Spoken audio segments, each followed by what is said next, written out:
Mamour Diallo rek lim la mën a jox ci ay millions kenn mënu la ko wax. te xoolal le mec il m'a forcé mu am benn conversation am moom comme si moom daf may jàppale rek nee na comme si daf may jàppale est-ce que xam nga loolu. moom ci boppam. te moom moo tëgg lépp ah. waaw. moom moo tëgg lépp moom moo ma wër si ba gis ma man xaw ma woon kan la mais dafa tidd ma ko waxoon ne am naa benn cible boo xamante ne le gars yi dafay dem di koy seek ak moom rek.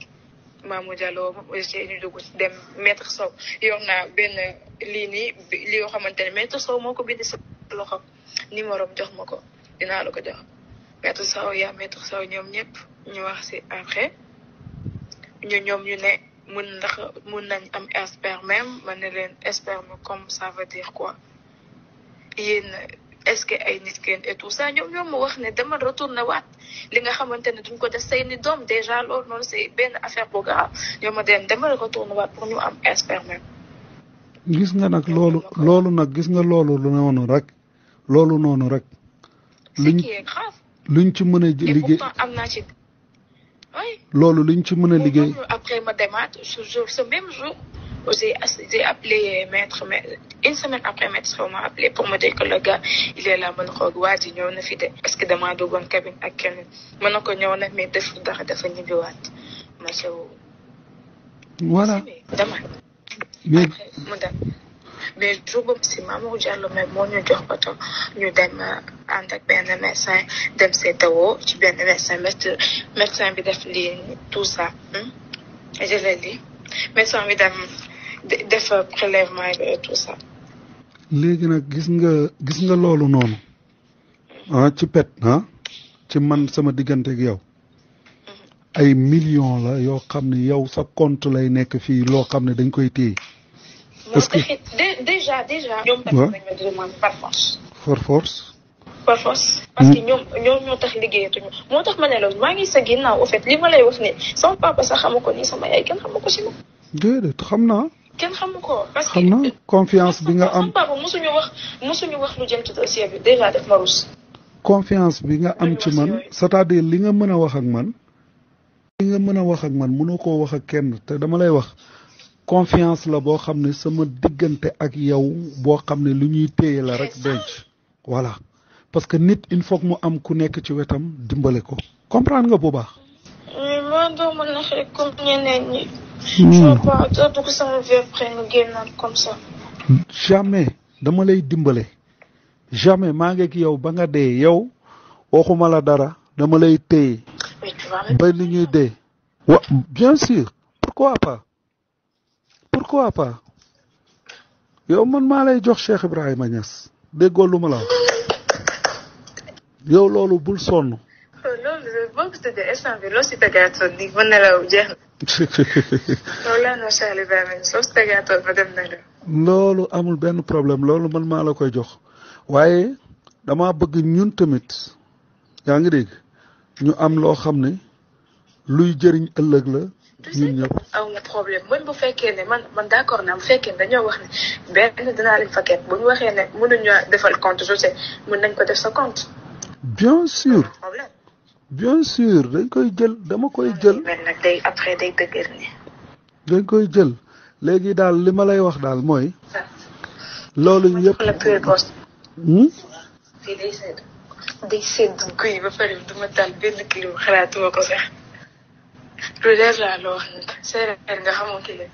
am na loo xam ne su fekkee ne doo dof da ngay xam lu xew lépp dégg nga. waaw mu ngi noonu te lii xew lépp xam nañ ko waaw léegi nag mooy li ma waxoon sa papa rek yow nit ñi munuñ laa téye di la utiliser ci loo xam ne ay waxu neen la rek comprendre ba pare nag ñëw bëgg nag yow duñ la jox sa àq dañ la ko war a jox parce que xam nañ ne yow sa xel mi xam nañ ne yow xale nga xel mi xóotagul noonu moo tax ñu jox la oto jox la garde corps jox la kër gu rafet pour ngay nekk ci kër gi di nekk ci jaam nga xam ne belle vie lañ lay dundaloo waaye belle vie am na lu ko gën. xam nga lu ma la nga am sa yëfu bopp sa këru bopp am sa xaalisu bopp ndax ëllëg lu mënta am yow nga demal sa bopp. te mën nañ ko du dëgg loolay dëgg. léegi nu ñuy def ba dem ci paa boobu ça m'intéresse quand même de partir pour savoir plus. au cas où ma war a jël décision. waaw d'accord léegi man danaa xool oote su ma ootee. xool ko ban jour la ñuy mën a recevoir ñu def ci gannaaw Saalum la dégg nga.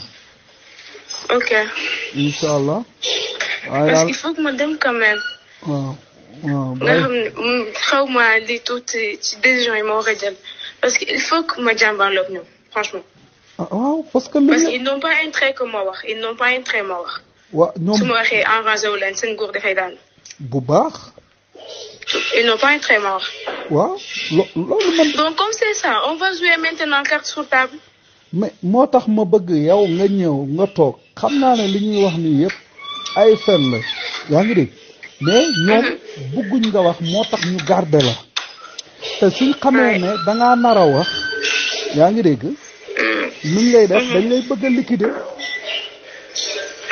dañ lay bëgg a liquider parce que ñoom xam nañ ne fu nekk ni yow bis boo waxee tas àddina yaa ngi dégg damay toog waaw man amu ci sax demal ma ñëw parce que sa papa dafa ne benn kilifa lañ am gis nga ba muy def conférence presse dafa ne benn kilifa lañ am ñu ngi koy déglu man nii lay wax. sama papa woon na ma téléphone ne ma bul def loo xamante ne si mbiyeeku ko loolu dafa loolu la ma waaw donc léegi nag ñoom Maître El Hadji Diouf ak ñooñu du leen arrêté parce que Maître El Hadji Diouf affaire am mu ngi ciy baax. bah oui ñoom ñëpp ku si takk képp ku si takk sa affaire mu ngi baax sincèrement. xam na ne moom Maître El Hadji Diouf xam na ne lim nekk yëpp ay fen la mu ne xaaral léegi may jéem a encaissé di lekk léegi ñu ngi koy jox xaalis. moo tax mu ne léegi nag ndeyi mbilli gi nga xam ne nag coow li yëpp moom la topp lu tax moom duñ ko jox. allo ma ne xam nga yàlla moom tey su doon wàccee mbugalam fekkee tey la ñuy dem àllaaxira man damay bokk de. ndax man nekk naa complice ak yow toog xam ta noppi xam nga boobaa moom ndax fu nekk nii moom mbugal yàlla moom kenn xamut du jeex. mais attends, y a rien de complice sur ça. non c'est-à-dire aji suñu waxee loolu complice mooy lu nit dajaloo te booloo fexe ko loolu complice la loolu mooy déggoo loolu la ñuy wax loolu araam na wala araamul man muy doomu sëriñ te jàng kay xam naa ci dara yow da ngaa yaakaar ne àddina fii la yem ñun ñii ñëpp yowmal qiyaam kenn xamut suñu yàlla jéggalu dëgg mbugal gudul jeex la xoolal imaginer rek bët bu set nga jël sa loxo teg ko ci gaz mu lay lakk te gaz boobu doo ci musa teggi sa loxo da nga ko ci teg te safara si ngay gis ci àddina bi xam nga ñaata lañ ko sëppee ci safara su ci àllaaxira sëpp nañ ko ci juróom-ñaar téeméer yoon juróom-ñaar téeméer mooy set déedéet bul tiit arxo baax na nag léegi nga ñu jàngal la ci mbiru yàlla parce que xam nga nit doomu aadama day nekk ci àddina te du jàng yàlla su jàngee yàlla nag ñu koy wax ci yàlla dana am lu bari loo xam ne dina ci bàyyi xelam mais nag yàlla borom yërmande la.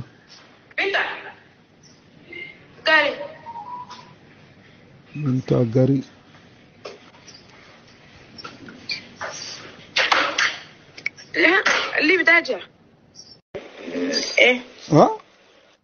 loolu mooy problème yow mii nday mbili gi nga xam ne yow yaa waral coow li yëpp ñu xam ne coow li yëpp yow la te lépp c'est faux lu tax yow duñ la jox ay milliards. dañ la ko war a jox aji. déjà tey dinaa leen tiital parce que je retourne vers François Hélène Gueye pour lui dire que samedi suba incha allah dañu def live.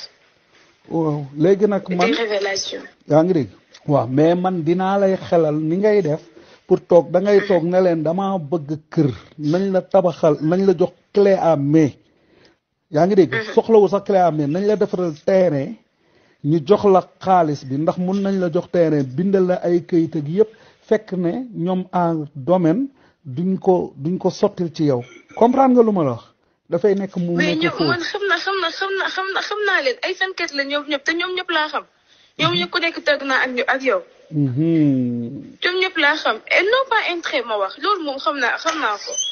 voilà ils n'ont pas intérêt ñoom ñëpp tey mu xoolal attends dinaa photo benn liste ci ñi nga xamante ne jot naa leen gis. mu ngi noonu. su ma la ko waxee sax je vais pas me croire. ñii di ay doomaram moo tax ils n'ont pas intérêt parce que dañoo foog ne benn une petite gamine lañ nekkal boo xamante ne xamul dara dof la et tout ça te xamuñu lépp lu ñuy def xam naa ko dama leen bàyyi ci biir rek. mu ngi noonu nag léegi nag bàyyi ci biir boobu nag te xam ne ñoom ay fen la. léegi nag par force nag mu neex mu naqare dafa jot ci taabal nga ne leen yaa ngi may dégg terrain bi soxlawuma ko dama bëgg ngeen jox ma tabax pour sama famille. Attends, moi ces gens là